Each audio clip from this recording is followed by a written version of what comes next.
स्वागत है आप सभी का हमारे YouTube चैनल आओ मिलकर पढ़ें में। आज से हम राजनीति विज्ञान की श्रृंखला शुरू करने जा रहे हैं। इस श्रृंखला को हमने दो भागों में बांटा है। पहला भाग भारतीय संविधान, जबकि दूसरा भाग है विचारक एवं उनके सिद्धांत। विचारकों में हम भारतीय विचारक तथा पाश्चात्य विचारकों का अध्ययन करेंगे। भारतीय संविधान की बात करें तो इसे जानने के लिए हमें थोड़ा इतिहास में चलना पड़ेगा और भारत का संवैधानिक विकास कैसे हुआ इस पर ध्यान देना होगा। बात करें 1600 ईस्वी की तो हम सभी जानते हैं कि ईस्ट इंडिया कंपनी का हमारे राष्ट्र में आवागमन हुआ था। ये कंपनी पहले केवल व्यापार करने की दृष्टि से भारत में आई थी, लेकिन धीरे धीरे इन्होंने अपना साम्राज्य विस्तार करना शुरू कर दिया। साम्राज्य विस्तार की इसी कड़ी में प्लासी का युद्ध हुआ, जो 23 जून 1757 को हुआ, जिसमें बंगाल के नवाब सिराजुद्दौला और जबकि ब्रिटिश ईस्ट इंडिया कंपनी की तरफ से राबिट रॉबर्ट क्लाइव युद्ध में शामिल हुए थे। इस युद्ध में मीर जाफर ने सिराजुद्दौला के साथ धोखा किया था, जिसके चलते प्लासी के युद्ध में अंग्रेजों की जीत हुई थी।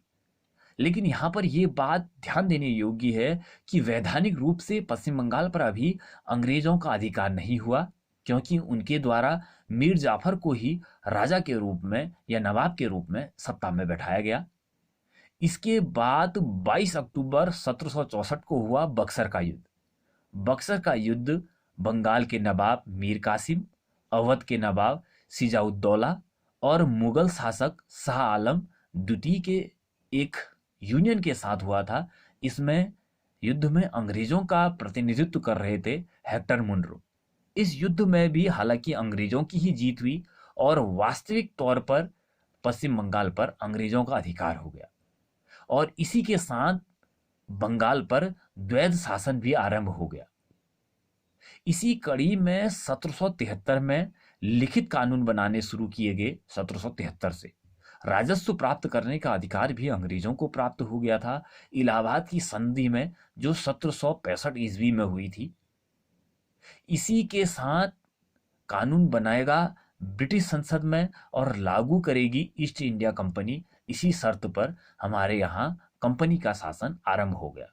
अब अध्ययन की दृष्टि से हम इन एक्टों को दो भागों में बांट लेते हैं। एक एक्ट जो EIC यानी कि भारतीय ईस्ट इंडिया कंपनी, और जबकि दूसरा जो ब्रिटिश महारानी द्वारा लागू किए गए, उन दो भागों में बांट लेते हैं। अब पहले जो एक्ट की बात करते हैं वो है 1773 का रेगुलेटिंग एक्ट, जिसे नियामक कानून भी कहा जाता है। ये एक प्रथम लिखित कानून था। इसके तहत बंगाल के गवर्नर के पद को गवर्नर जनरल का पद बना दिया गया, बंगाल का ही गवर्नर जनरल बना दिया गया। कलकत्ता में फोर्ट विलियम कॉलेज जो हुआ करता था, वहां सुप्रीम कोर्ट की स्थापना की गई। स्थापना 1774 में हुई और प्रावधान जो था वो 1773 में किया गया। ये भी एक ध्यान देने योग्य बात है। और इसके साथ ही इसमें 4 जनों का पैनल रखा गया। जो मुख्य न्यायाधीश थे वे थे लॉर्ड एलिजा इम्फे। इसके बाद जो अगला एक्ट आया उसे कहते हैं 1784 का Pitt's India act. Pitt's India act का नाम पिट्स इसलिए रखा गया क्योंकि उस वक्त ब्रिटेन के युवा प्रधानमंत्री का नाम भी विलियम पिट्स ही था। अब 1784 के एक्ट में व्यापारिक और राजनीतिक अधिकार अलग अलग कर दिए गए। एक बनाया गया संचालक मंडल, जिसे बोर्ड ऑफ डायरेक्टर्स कहा गया, जबकि दूसरा बनाया गया बोर्ड ऑफ कंट्रोल, जो राजनीतिक या नियंत्रक मंडल कहा गया।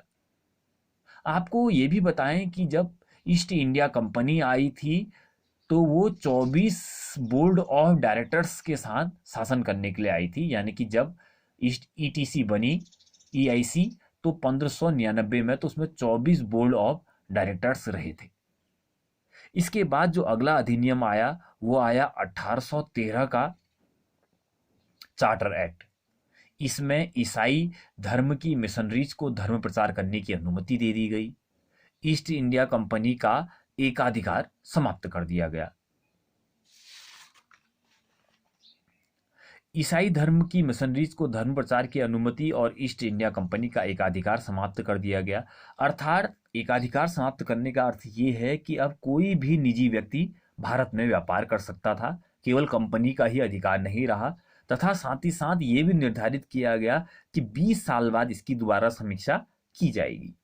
इसके बाद आया 1833 का चार्टर अधिनियम। 1833 का चार्टर अधिनियम भी महत्वपूर्ण है क्योंकि इसके तहत बंगाल के गवर्नर जनरल के पद को भारत का गवर्नर जनरल बना दिया गया। और भारत के जो पहले गवर्नर जनरल बने वो आप सब जानते ही होंगे, उनका नाम है लॉर्ड विलियम बेंटिंग। और इसी के साथ साथ गवर्नर जनरल की जो कार्यकारिणी परिषद थी उनमें 3 सदस्य हुआ करते थे, उसमें एक और सदस्य, चौथा सदस्य जोड़ा गया जो एक विधिक सदस्य होता था, यानी कि जो कानून का ज्ञाता होगा। और जो सबसे पहले जो विधि सदस्य थे उनका नाम था लॉर्ड मैकाले।